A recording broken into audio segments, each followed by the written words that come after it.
So let's go ahead and move on and watch this video.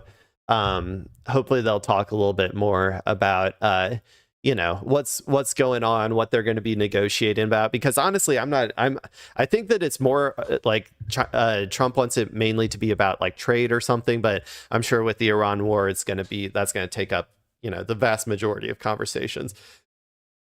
Okay, so let's go. This week, President Trump heads to Beijing for a pivotal summit with Chinese President Xi Jinping. The Iran war is likely to take center stage in that meeting, with Trump expected to call on Xi to persuade Iran to reopen the Strait of Hormuz. This as the two leaders try to preserve a fragile trade truce and tackle points of contention, including tariffs, technology, and Taiwan. President Trump is going into this meeting terribly weakened. And China, as you pointed out, is doing quite well because of their alternate energy investments, because of their coal supplies, because of their huge stockpile. So the president is going to Xi in his position of weakness, not strength. I don't expect there's going to be a lot obtained here because... I agree. I agree that he's going in an incredible position of weakness.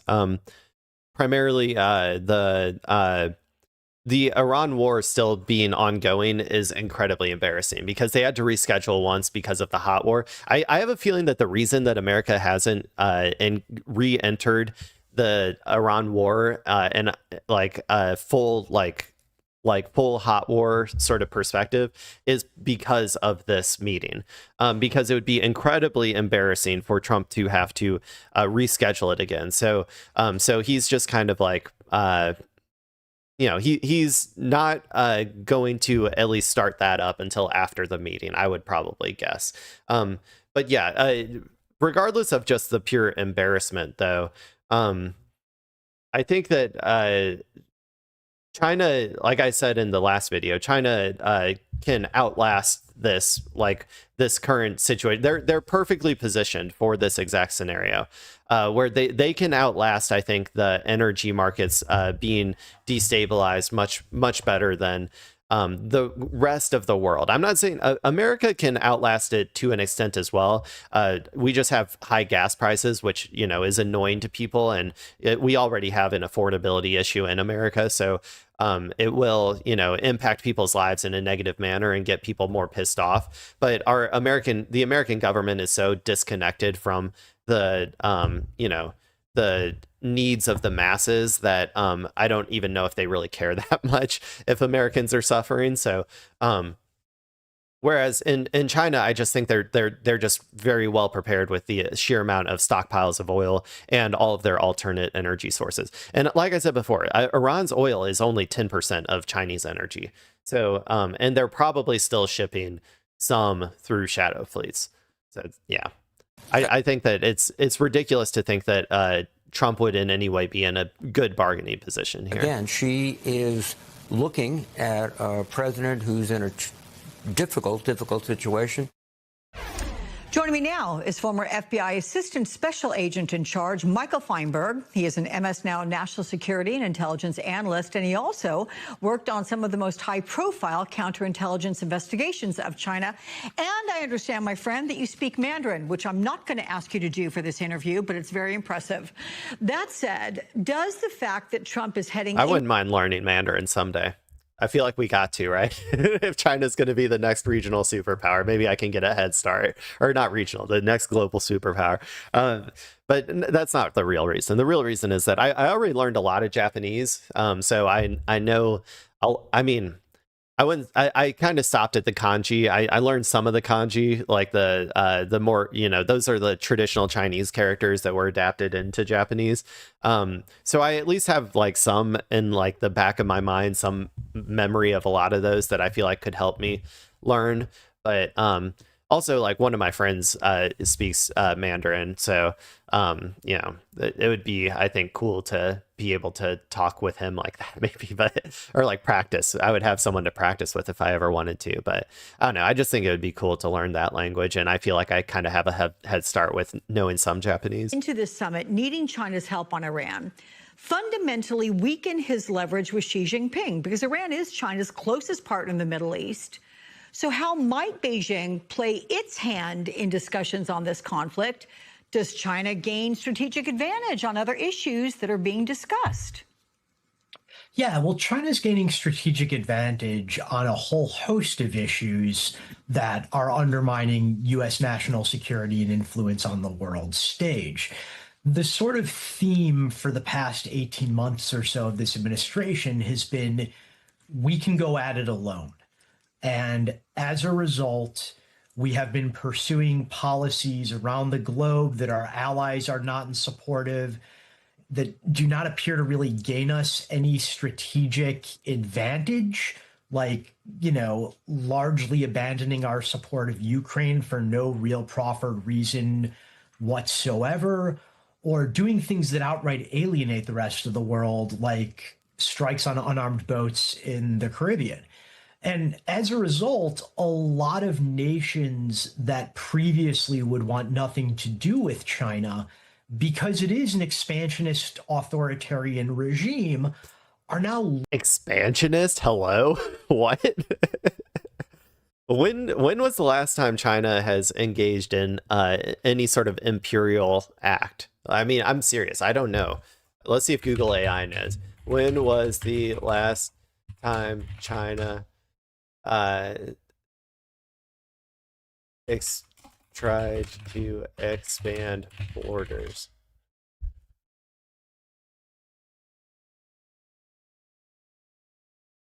I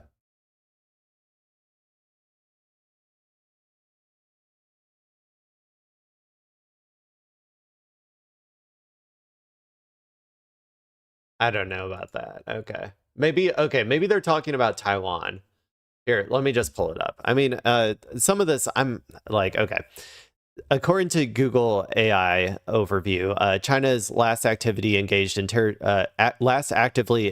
territorial expansion and border changes in the late 1990s through 2000s, primarily by surveying, renegotiating, and reclaiming land, such as fixing the border with Russia, 2004, 2005. I feel like that was negotiated, not a war with Russia. I don't think they went to war with Russia for that.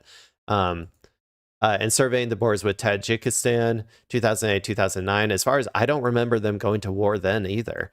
I'm talking about imperial expansion. I'm not talking about negotiated stuff, but or negotiated border disputes. But I guess that's kind of, I mean, you could potentially count that. But and active ongoing territorial disputes.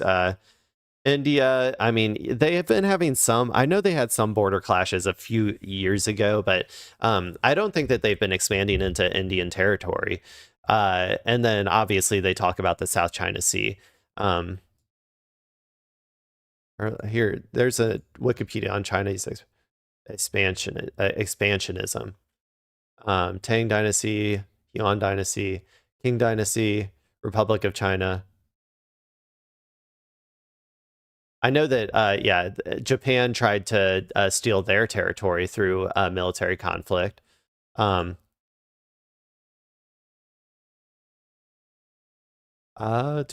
Korea maybe. People's reply to annex Tibet. I guess that was in the. So it looks to me like Sino-Vietnamese War, so like the Vietnam War. Okay, so I mean, all in all, let's see. I mean, there have been minor things, I would say, in general, that like that they have engaged, I guess, in some small amounts of you could maybe call it imperialism, but I don't know all of these conflicts super well or whatever. My argument would be that it pales in comparison to like Americans' acts of imperial aggression. I think that America, with its thousands of bases all across the world, constantly destabilizing regimes all across the world, constantly,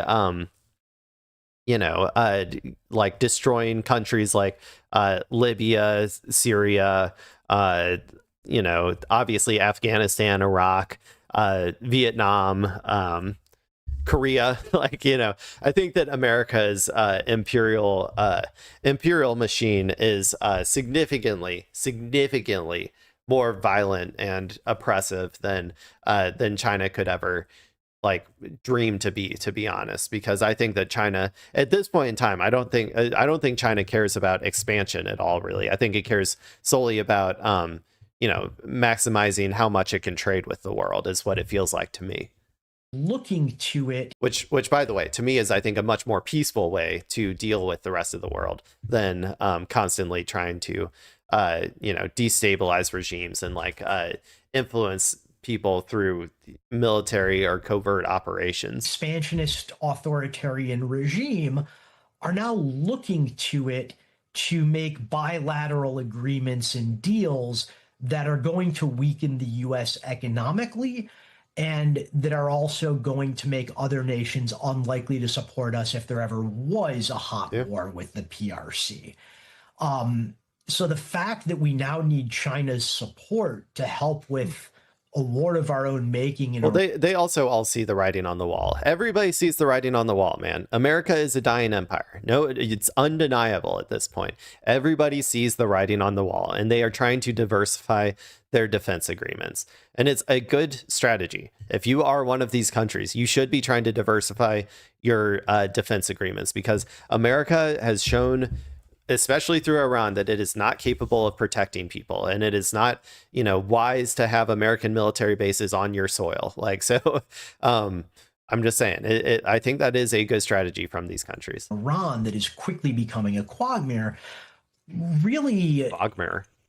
It's hard to see how there will be anything other than unalloyed success for China and Xi Jinping coming out of this meeting.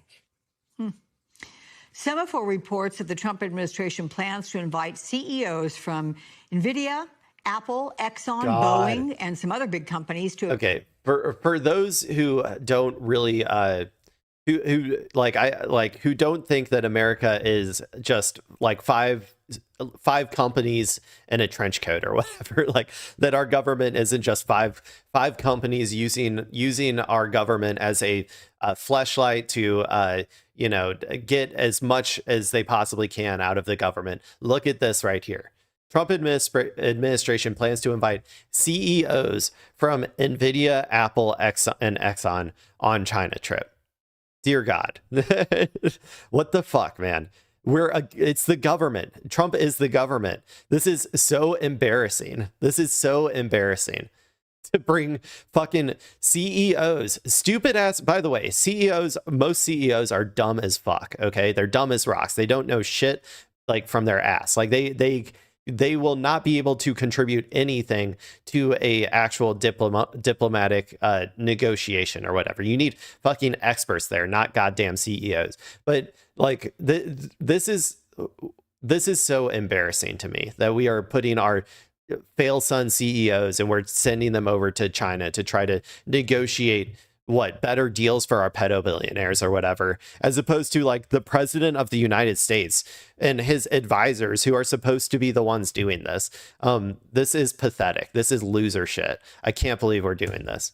To accompany the president to Beijing. So what does it tell you that the administration is bringing this delegation of America's biggest business leaders while still talking tough on China? Is it meant to put Americans' economic power on display while its economy is absorbing the painful effects of this war? Is it a power play?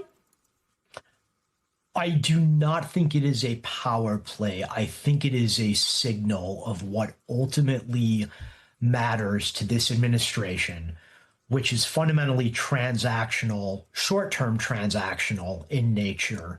And what it signifies... Hey, that's capitalism, baby.